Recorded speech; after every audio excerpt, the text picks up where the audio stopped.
Welcome to Wellness in the Woods. I'm Leslie Coretti, and I'll be your host today. We are entering our fall season, and I just want to remind you that we all need to be in an attitude of gratitude. And that's kind of one of the special things that I do. If you see the picture on the wall that I have put up in my bathroom, just to remind me. So I want to just ask you, you can like have a rock, paint gratitude or love or peace, and just place it somewhere in your home that you see it all the time. As we go through this season of fall, I hope that you all enjoy it. And I would like to just thank you all for watching our program and just let you know that we are on every Thursday at 1 o'clock and every Sunday afternoon or evening at 6 p.m. So thank you for watching, and I'm so grateful to be with you again today. We have a special guest, someone that I have known for many, many years, with us today, and she brought her boss, and I'm not who exactly is the boss. So let me introduce to you, we have Connie Alteres and her boss, KD. Yeah. KD, what does that stand for? So KD is pretty much like K is for Kadus, and I mean the D is just really doesn't stand for anything. But my full name is Kadus Tasfai, but everyone just calls me KD. So I kind of went with that. To make it simple, KD, it is. Exactly. All right. So you're with Ambient Hospice, correct? Correct. Correct. And I see this is a very beautiful brochure that you have. And I love what it says, Keyed to Family Harmony, because it is so important to actually take care of the family during the hospice period. Exactly. Now, Connie, I know you were headquartered, right here locally years ago, but have you moved? Actually, the office is just in North Hollywood, but Yes. I still live here. Okay. And if we have pages over here, I'm actually a good resource because I live here. Okay. So I'm actually acting as a business developer for the company, but at the same time I help out because you know me. I know you. I've been volunteering here in this community, Laguna Woods, for so many years since I met you when you started doing this since 2016, I believe. Yes. Yeah. Oh, that brings back an old memory of mine. I mean, there's one picture in my mind that I will never forget, and you know what that picture is. Yeah, I still remember that. Connie was doing an evaluation, and all of a sudden, the client, which was Sylvia, she wanted to have a bath, and Connie was like, okay, no problem. She whipped her into the bedroom, got her into the bathtub, gave her a shower within less than 2 or 3 minutes. And so I go in the room, and guess what? She's standing there in 4-inch heels. 4-inch heels. I will never forget that. And she took a picture of me doing that to Sylvia. I grabbed my camera quickly and took a picture. Yeah, that was actually, I miss her actually. Yeah, I know. Sylvia She was like so full of gratitude. Exactly. On every little thing. And I'm so glad that you have taken that attitude of gratitude with all of your clients, and it's just something that touched my heart a lot. So let's get down. What is the biggest misconception about hospice? Hospice, for some people, they think it's a death sentence. But that's not true, because with hospice, they say that once a patient gets diagnosed with terminally illness, the family will suffer from that illness. They become so down about it. But technically, there are other help like hospice care. All they have to do is call us, and we will explain, not just us, but other hospice company. They will guide them in order to handle the remaining days of their lives, just to have a comfort of life.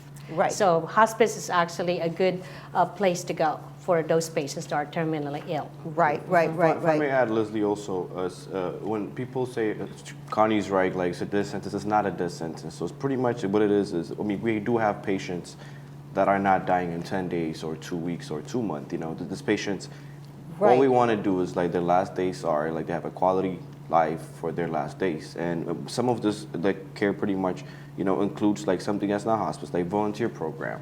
You know, volunteer program is not to make the patient, like, it's not a treatment, you know, it's just sending someone out where, you know, like, maybe to read books for the patient, you know, like, maybe to cheer them up, maybe to walk them outside, be in the gardens, you know.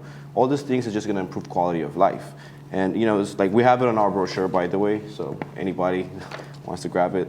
And it's bereavement program, nutritional counseling, like, you know, we're one of actually the very few hospices that provide nutritional counseling, because usually when a patient is on hospice, again, the common misconception is like, why do they need nutritionists? You know, these people are Right. going away. But that's not true. Like, as a company, we just want to make sure the patients are comfortable, happy, and also the families are well taken care of. So that's why we provide some of the things that we provide that other hospices may not provide. Yes. Yeah. So what are some of the things that you may provide? Because there's one thing that I do know for sure. Yeah. And that is when people are taken care of properly, Yeah. they get better. Yeah.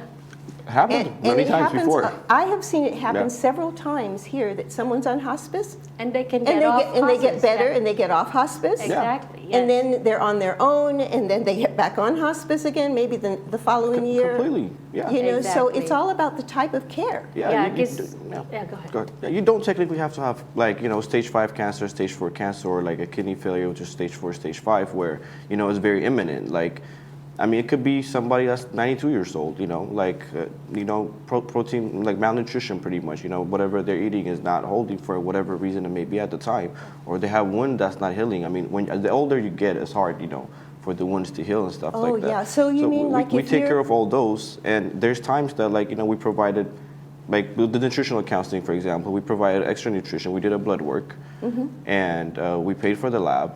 Some of these things might not be insurance covered, but also another thing about us is once the patient signs up for us, we bill whatever we can to the insurance companies, and whatever insurance company don't cover, we cover it as a Yeah, company. we don't ask for the patient or We the don't, family yeah, to pay for it. to take care of anything. So, Well, so, that's great. yeah. That's Yeah. unusual. Yeah, Yeah. unusual. Not all hospice companies does that. Yeah, So- that is really great. So when you're talking about nutrition and things, do the hospice care person that actually goes in and cares for the person, do they help them with meals? Of course. So Of what course, we yeah, do that's is part of the- we do the blood work, like I said, and then we find out what, like, you know, what their deficiencies are, like nutrition wise. So our nutritionists will pretty much, you know, recommend certain supplements that might not be just food, but supplements that it could be, you know, injected in, or it could be put in food or anything like that. So we send those items to home, and we send our nurse along with the supplies. And she pretty much, like, most of the things are, you know, they explain to the family or the patient what they should do. And then, you know, there's a lot of times they got better because if the supplements were correct. And we just simply transfer them back to home health, which is a less intensive care than okay. hospice, yeah. Okay, that's great. So what are some of the times to consider hospice care? I mean, actually, who would need it? Like you said, obviously if they're stage 5 cancer or something, but you said something about even if they're just older. Yeah, so usually what we see is like the people that call us, usually like families or referrals and stuff like that, are most people after the age of 85 usually, like, they show a decline, a consistent decline, which is, you know, their food intake is less. Yeah, it's or- mostly nutrition. Yeah, Yes. it's mostly nutrition, and they're getting weaker. You know, like their body is not functioning as it used to function once before, and you know, and sometimes, you know, these things could be like, we could better the situation by maybe providing physical therapy, or again, most hospices don't like providing physical therapy because, you know, they just want to keep the patient home, on bed. Like, we're not one of those companies. Okay, so We you'll take them out for a yeah, walk. we want them or- to go out. We want them to have, like, if they're able to, and it's not a danger to, you know, to themselves or their families, we actually do recommend, like, to do physical therapy. And and most of the time, we take up the cost for the physical therapy Yeah. too. And we just want to make sure the patients are able to use their body parts, their full functionality to the best of their capabilities at the time. So if someone is like, for instance, between the ages of 85 and 90, Yeah, and they're losing weight yeah. and strength, but there's nothing really wrong with them. I mean, would they be able to get assistance? But that's a very good question, actually, because there's been like in the years I've been in hospice, there's been a 91-year-old that's been really healthy, but the family just want to sign them up to hospice. So what we do is usually we send a nurse out, no matter what. Like if somebody's 85-year-old and giving us a call, we'll try to get as many information as we can, which is like whatever medication the patient may be on, the last time he was hospitalized, which is that way we could just reach out to the hospital and get the medical record so we know what we're dealing with. But let's say if none of these things are present. So what we do is like when we have somebody that age, we just simply send a nurse out. We schedule a meeting, like what day works for the family and the patient, and we coordinate with whoever is involved in the primary care for the patient. And we send a nurse out, an RN out, and then RN will go out there and visit the patient and the family, and she will assess the patient, like, whatever medication the patient might be taking is going to be at home usually. So Yes. she'll take information down and stuff, and she will simply call the doctor, or she will let the doctor know to go do a visit, and the doctor will go out there, and if the patient do qualify for the hospice program, then the doctor will certify the patient to join a hospice program. And the program just starts simply from there. Yeah, it would be the doctor who's going to make the decision if a patient is qualified or not. As I mentioned earlier, even the family, if they want their family, like loved one, to be under hospice because of some privileged benefits, that doesn't mean that the patient qualifies. It would Right. be the doctors make the final decision for that. Okay. We can't really put anybody in hospice just because they're old. But we have to have a diagnosis that will qualify them to be in So hospice. what is the difference between palliative care and hospice care? Oh, so it's also a good question. So palliative care is pretty much it's actually kind of new, like to the hospice came before that. So hospice is like somebody that has terminal illness, and terminal illness does not mean like, you're gonna die today, you're gonna die tomorrow, but it's a lifelong thing. And Right. usually when you're like older and you have a lifelong illness, it kind of but fastens the process. So that's why most people ask for hospice care. It could be Alzheimer's, it could be, Alzheimer patients, for example, they're just forgetful. It doesn't mean they're gonna die in a week. It doesn't mean, like, Right. I had a patient that stayed, an Alzheimer patient.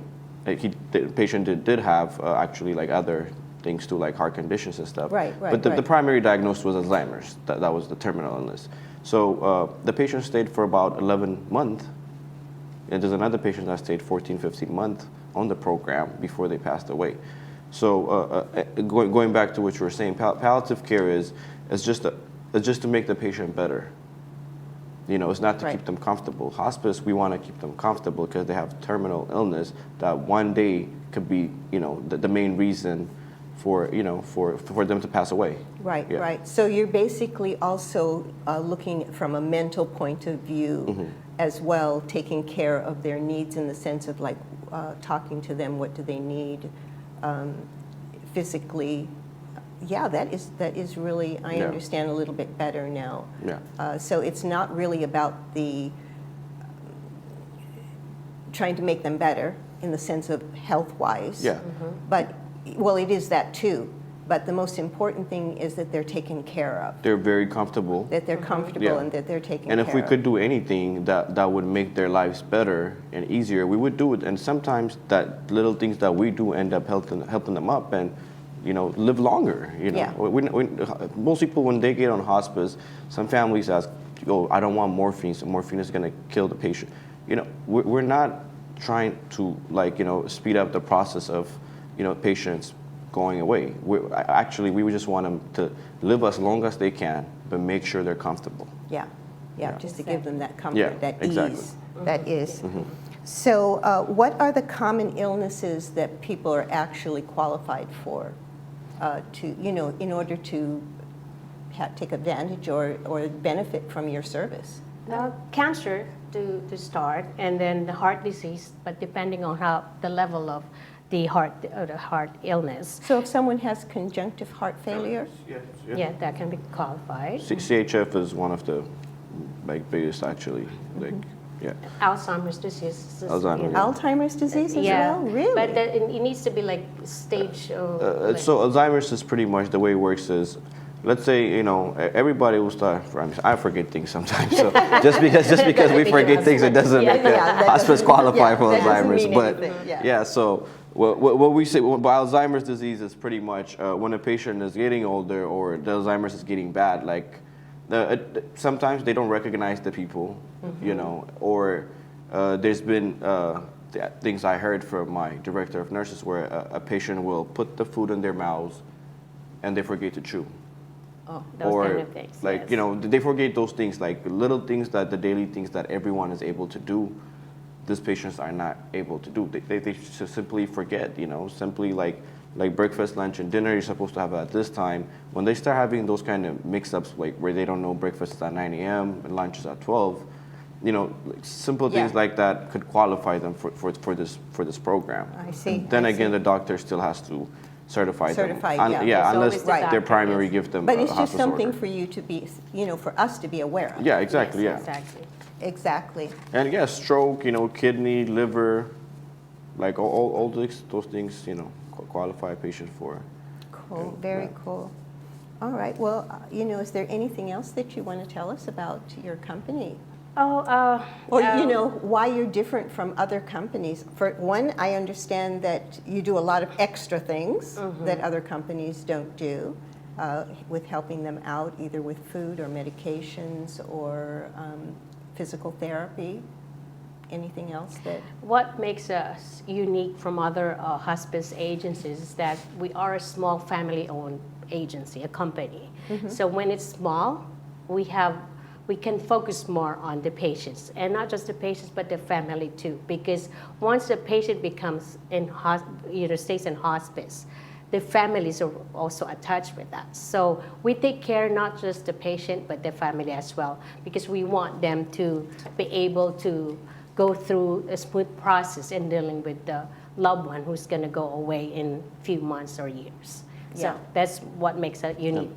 We're small, but we can focus more. Because there are companies that are really big that they only do they just visit and they don't do a quality of work. That's what makes us unique. Yeah. And also, just to add to what Connie was saying, is that the benefit of going with a smaller company than a bigger company as was family owned is, we don't have to a point where, everything is like policy oriented, where like a patient might need something, but there's a cap of how much the hospice could spend, or like hospice covered or not non-hospice covered items. There's a lot of things hospice, like legality wise, we don't have to cover, or insurance based thing, we don't have to cover it. But when it's family owned, it's easier to reach anybody. Like, I myself, I'm the CFO of the company. Anybody can reach out to me to get approval right away. It will take maybe 5 minutes. But to get approval for the bigger companies, it will take them, Days. like days, Days, maybe yes. weeks. Or maybe they'll Exactly. just drop the patient at some times because they just have too many. And plus, most of the times, we create a relationship with the patient and their families to the point where, we know everything that's going on. We know everything, some patients we have on boarding cares, assisted livings. Sometimes families struggle to pay for those bills for the patient where they're staying at. And they tell us, and there's different ways we could help them with that. We could involve the social worker, where the social worker could apply for different things like Medi-Cal or ALSW, where, to help the patient pay for those things. Yes, yes. And we do have spiritual counseling where we could help the family and also the patient, whatever religion they may be, we have a spiritual counselor to reach out to them, consult them in their, everything that's okay. And it just helps a lot, when it comes to, you really have to be in that position to know, it's very, very helpful. Yeah, definitely. Yeah. Definitely, yeah. The body, soul, and mind is always important, not Exactly. to leave out one or the other. Yeah. Exactly. Well, I want to thank you both so much for coming. It's been very enlightening, and I'm sure that some of our residents here in the village. I'm sure some of people already know you, Connie, and Katie. Yeah. Katie, it was nice to meet you Nice today. to meet you, Leslie. Thank you too. Thank you so much for inviting us here. No, not a problem, not a problem. So we will look forward to seeing you again soon at one of our next events. Okay, we will be there for sure. I'm always there for you. You know Thank that. you, thank you. Thank you. Thank you, Leslie. You're welcome. We'll be right back.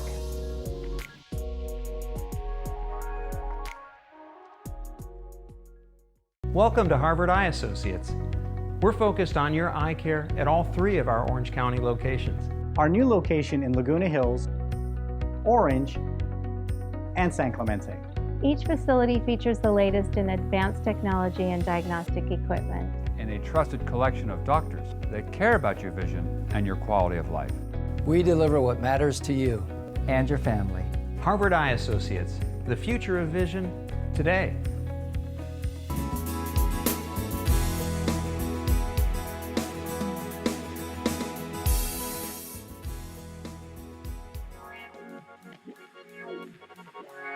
Welcome back. Well, I did promise to teach you a secret on having a great breakfast. Now that it's getting a little bit cold, you want to have something nice and warm in the morning. But I know that trying to cook and, it's just not that easy. So today I want to share with you my favorite easy non-cook recipe. All right, so what I do is I start out with a bowl, small bowl, perfect. An espresso cup, which I filled with a little oats. Okay, so you can see the espresso. So I'm going to pour my oats into the cup. Okay, that's easy. Then what I want to do is I'm taking some dried mango, and I just take my little kitchen scissors and snip little pieces like that. Now, you can use anything. You can use a banana afterwards, or some blueberries, or, whatever. I kind of switch off. Then I throw in like a little handful of cherries, dried cherries. They're really great. So this is what, that's plenty. So this is what my dish is going to look like. I've got the mango, I have the cherries, and the oatmeals. All right, so then what I do is I just warm up some hot water, and then what I do is I just pour in, remember I put 1 cup of oats, I'm going to put 2 cups of hot water,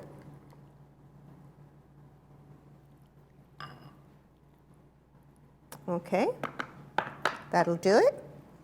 Okay, so there you have it. We have it just warming up.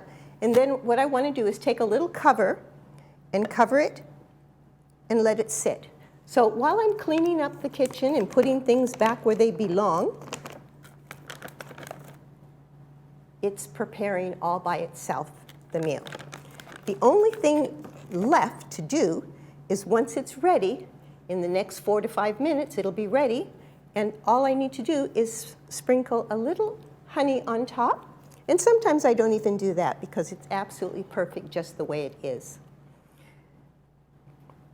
So I want to remind you while we're, so we don't forget, in the next month coming up, we will be having special events, small ones, and we're going to be talking about frequency healing at the Active Wellness Club meetings, and I want you to participate. I do not have the date yet because, as you know, trying to get a date here and there in the village is a little bit difficult, but you can find it in the Globe. Every week I will post in the Globe and I'll send out a message, but I'm very excited about this because so many people are getting such great results. So that's what we want. We want great results. We want to feel better. So we want to eat right. We want to exercise and take care of our bodies, whole body and soul. So remember, it's cooked all by itself with just the warmth of the bowl. So what we're going to do is we're going to just take a little bit of honey and we're going to sprinkle it on top. There we go. And it's all ready, nice and warm and ready to eat. So, thank you for watching, and remember, everything that you do, do with love. I'll see you next time.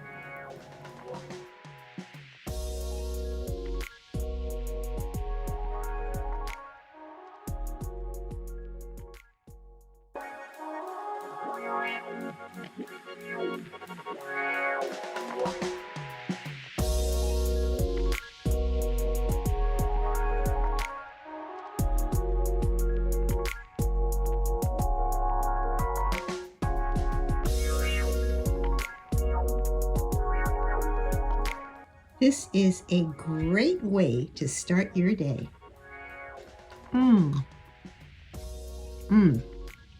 Nice.